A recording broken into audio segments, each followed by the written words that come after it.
All right, Alexander, let's talk about the crisis that is developing in Guyana, close to Venezuela. And it is a border dispute, I guess is one way that you can describe this. Perhaps a possible, a referendum. And the fear is that we could have Venezuela possibly making moves towards a part of Guyana, a part that is divided by the river, Essequiba That's right. River, and this is a dispute that is starting to pick up pace. And of course, there's oil involved as well, a lot of oil right off the coast of Guyana. And I think Exxon was there, and obviously we understand Venezuela and their relationship with the collective West and these big corporations. So there's a lot of moving parts to what's going on, and even Brazil is seeming to get involved in what could be a possible conflict in Latin America. What's going on here? Yes, indeed. Now, this is another legacy of the British Empire. It's funny how the British Empire always turns up as the background cause to all kinds of conflicts. This is another legacy of the British Empire. Now, the thing to say is that Guyana, sometimes referred to as British Guyana, was until the 1960s a British colony, and a very brutally run colony, by the way. I'm not going to go into the internal history of Guyana, but suffice to say that it is sad. Anyway, the British were in control of this territory in the 19th century. It's one of the few places in South America where the predominant language, by the way, is English, and in many ways the culture in Guyana is closer to that of the British Caribbean islands than it is to that of the rest of South America. Anyway, in the 19th century, the British were, of course, the most powerful country in the world at that time, and whose empire spanned the globe, established this colony, and they entered into a bitter quarrel with Venezuela over where exactly the border of this colony was to be reached. And the British insisted that it was to be pushed all the way to I think it was the Orinoco River, and the Venezuelans said that it was with this river that you were mentioning. And anyway, there was then an arbitration in the 1890s. Remember, again, Britain was the most powerful country in the world at that time. And there was the Americans represented Venezuela. They were backing Venezuela.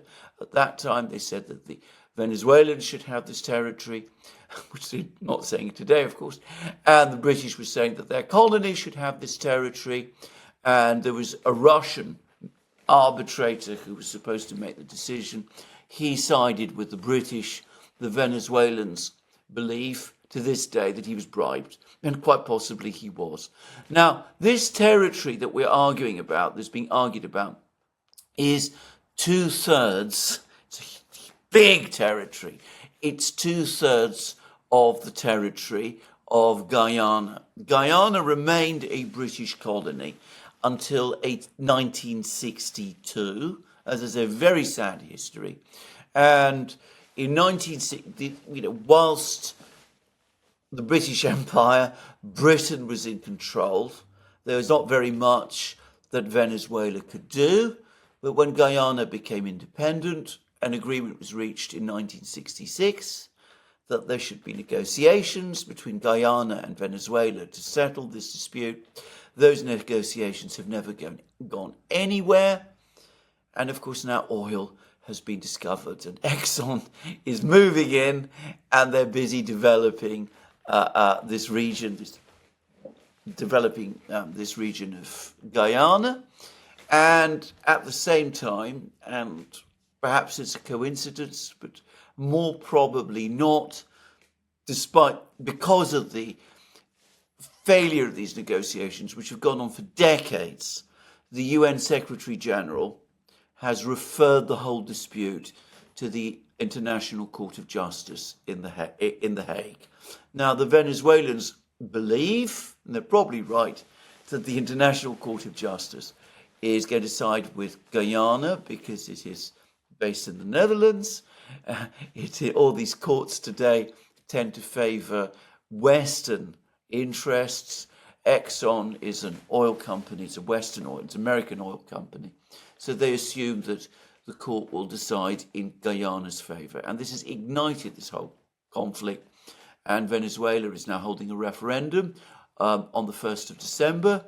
And that referendum will say, assuming that people vote for it in Venezuela, which they probably will, that referendum will say that Venezuela renews its claim to this territory, that it rejects the decision of the International Court of Justice if it does decide in favour of Guyana. And of course it will authorise the Venezuelan government to do whatever it needs to do in order to bring this territory claimed by Guyana under Venezuelan control.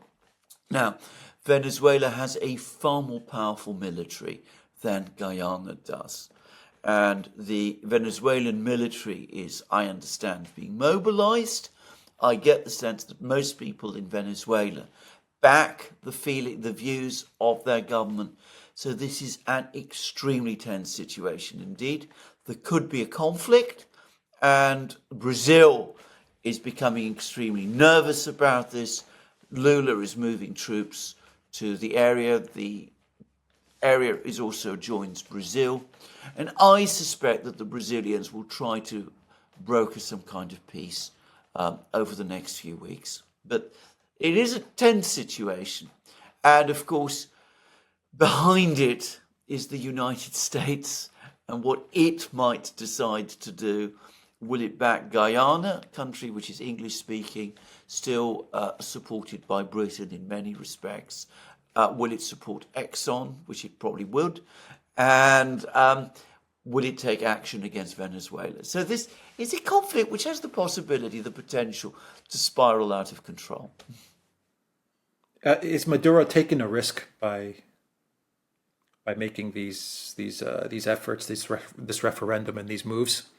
He is taking a risk, but again, I suspect that if you ask him, he'll say that his hand has been forced, and probably, quite plausibly, it has been forced, and forced deliberately. In that, of course, for Exxon to develop the oil reserves in this region, presumably they need a clear-cut decision, legal decision, that this area is indeed Guyanan and not Venezuelan. And that's why this referral to the International Court has been made. And of course, there are probably still some people in Washington. In fact, I'm sure there are lots of people in Washington who still hanker for the overthrow of Maduro, despite the fact that Biden has been trying to, repair relations, at least to some extent.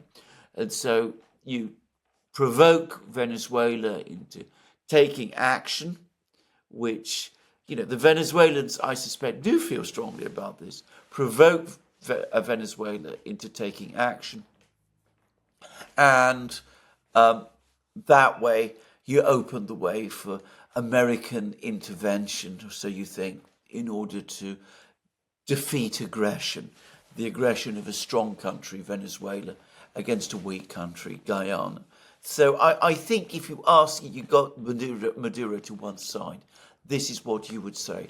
It's another one of those bombs that the British Empire planted, which has been left around unexploded, and somebody has taken a decision to explode it now.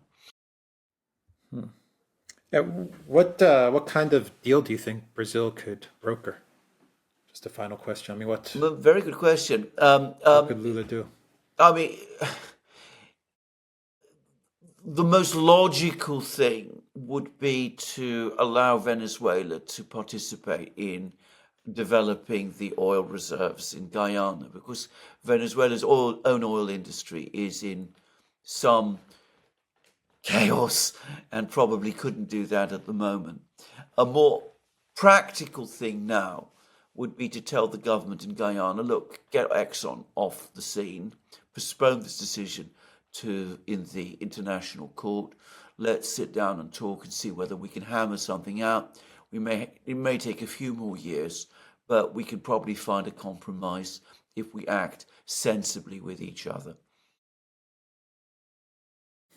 Okay.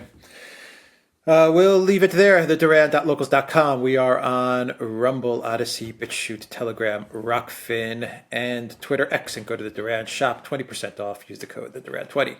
Take care.